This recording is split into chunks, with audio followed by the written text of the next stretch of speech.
What's up, guys? Orca's here, and today I got another video. Yes, finally get to go over the Talladega race. Forgive me, I made a community post saying I had a cold. I don't know if you can hear it, but I still kind of am just getting over my cold. I didn't feel well enough to do it on Monday.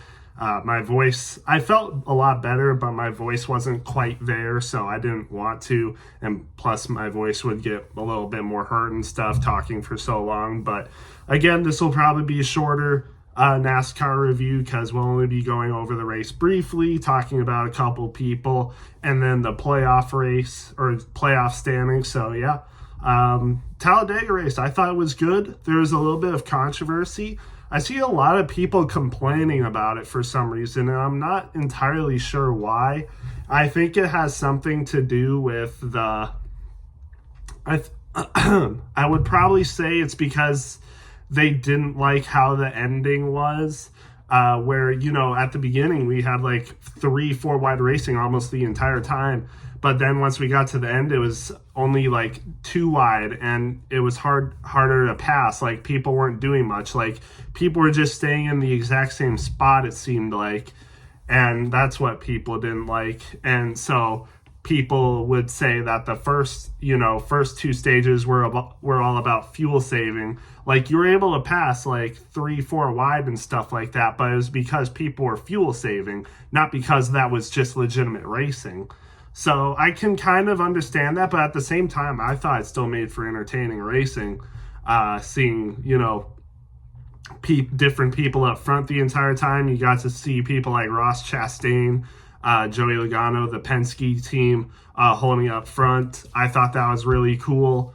Obviously, the 4 wide racing, like, holy shoot. I have not seen racing like that ever, to be honest. And I thought, the 4 wide passing in Atlanta was good, but holy, just seeing that was gripping, like, very intense. Like, the 3 wide racing was good enough, but to see the 4 wide racing, oh my gosh, that was really cool. But then again, like I said, once we got out of those areas and, fuel mileage racing wasn't really a thing anymore, people were just 2 wide racing and you couldn't really pass each other. So I can kind of understand that. Like, literally the last laps for the race, I'm pretty sure nobody passed each other, and the only person that tried to do something was Kyle Busch, and he just went all the way to the back because he tried going 3 wide. And a little bit earlier than that, you saw people like Stuart Haas and like Shane Van Gisbergen trying to make it 3 wide, but they just couldn't do anything because everyone was going the exact same speed and you couldn't pass anyone. So that was a little bit unfortunate towards the end of the race, but I still thought it was a pretty decent race, and I liked the outcome. Ricky Stenhouse Jr. winning the race. I'm pretty sure he just had a kid born this year, like a month ago or something, so that's really cool. A lot of drivers having babies recently. Ricky Stenhouse just had a kid. Bubba Wallace just had a kid. Chase Briscoe just delivered, or not him himself, but his wife just delivered their twins. So that's like really exciting for them. Just a lot of that. But anyways, Ricky Stenhouse Jr. winning this race, really good to see. I mean, as we know, just a prodigy at super speedway racing. So, good for him. Also, I want to talk about Hendrick, because William Byron and Kyle Larson, wow, great finishes. I'm pretty sure William Byron got 3rd and Kyle Larson got 4th, and I'm pretty sure that's his first top 10 finish on a super speedway drafting track in like over 2 years, I'm pretty sure. That's insane. So finally, Kyle Busch actually gets a good super speedway race, a top 5 finish. 4th place, so yeah, good for him. And also, I gotta talk about the big one. Like, holy shoot, 28 cars involved on the last caution of the race. Basically, everyone was in it. It was easier to count who wasn't in it, and obviously the 4. I can name off a couple people, but like Denny Hamlin wasn't. Kyle Busch wasn't in it. Obviously Ricky Stenhouse, Kyle Larson, William Byron, and Brad Keselowski, who got second in the race, by the way, just by 0.006 seconds. So 6/1000ths of a second is what Brad Keselowski lost by. So wow, that's crazy. And again, like I said, Ricky Stenhouse Jr. ended up winning the race, so good for him. Another winless streak snapped. Yeah, just a crazy race, to be honest. That big one as well, like I said. A lot of playoff drivers were involved in that. Chase Elliott, Chase Briscoe, I'm pretty sure Tyler Reddick, and a lot of other ones. Daniel Suarez, he was actually the first caution for cause of the day. I think he had a penalty or something at the beginning of the race for pre-race inspections. I'm not quite sure what happened, but he ended up having to go a lap down. And while he was trying to get back into traffic, he ended up crashing himself on BJ McLeod. And then I'm pretty sure, obviously, later in the race, he was involved in that next incident. Joey Logano was also involved in that incident, Austin Cindric. So, yeah, pretty big shakeup for playoff drivers. And I'm pretty sure Tyler Reddick is the one that is the last person in the negative. I'm pretty sure Joey Logano is +4 and Tyler Reddick is -4. So he's the closest person to going in, but he's the first person under. And then you have Daniel Suarez. And then I'm pretty sure it's Chase Briscoe and then Austin Cindric in last right now. So, Chase Briscoe and Austin Cindric especially have a lot of points to make up at the Charlotte Roval, and I think they can do it. I mean, we've seen it. Chase Briscoe made up a ton of points at Watkins Glen. To be fair, he kind of got lucky with a lot of other playoff drivers struggling at Watkins Glen, but hopefully for him, it could be the same result for the Roval.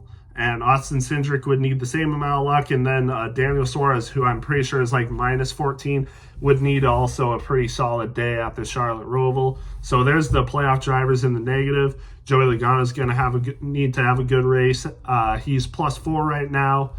Denny Hamlin, like I said, who was one of the people that actually had a decent day at Talladega, who actually played the running in the back strategy again, played the running in the back of the pack at a super speedway drafting track again, and this time it paid off because the big one happened and he went all the way to the front, and now I'm pretty sure he's like +30 in points, so he's doing pretty good right now.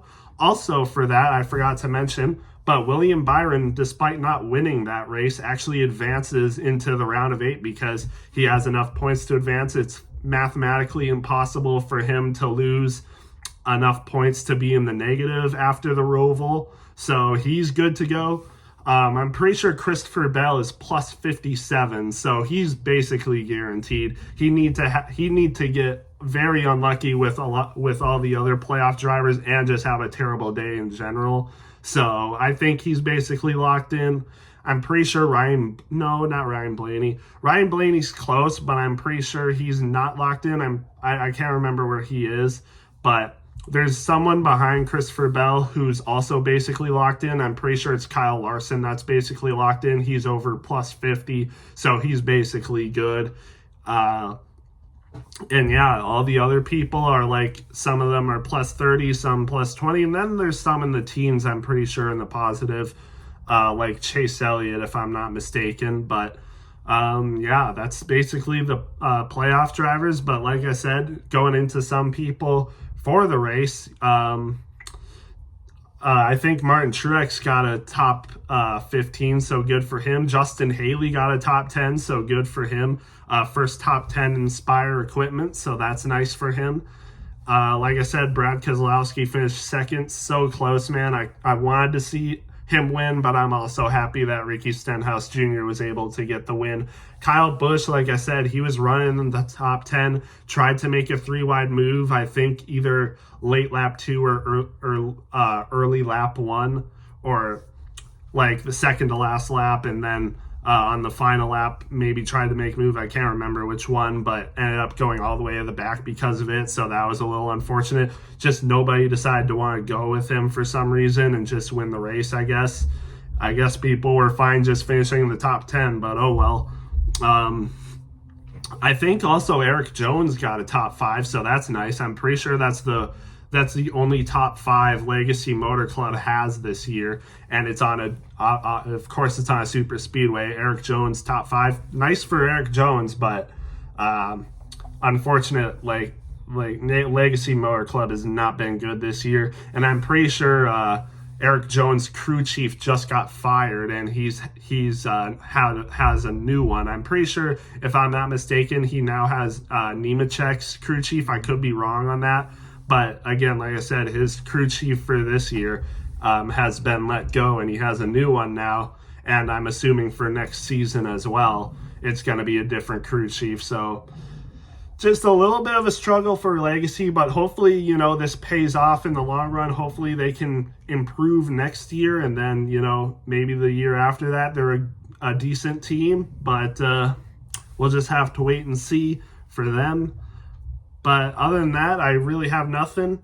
Yeah, that was basically Talladega. Like I said, decent race. I would probably give it it's around an A-, I would say. It's either a B+ or an A-, so like an 83 to an 85, I'd say. I originally had it higher, like a 90, but after, realizing, the final laps of the race where you just really couldn't pass anyone, I kind of realized, now that people are just trying their 100%, unlike, the first couple stages where you could just go 3 and 4 wide, but at the end of the race, it was more like only 2 wide and you couldn't pass. It makes sense.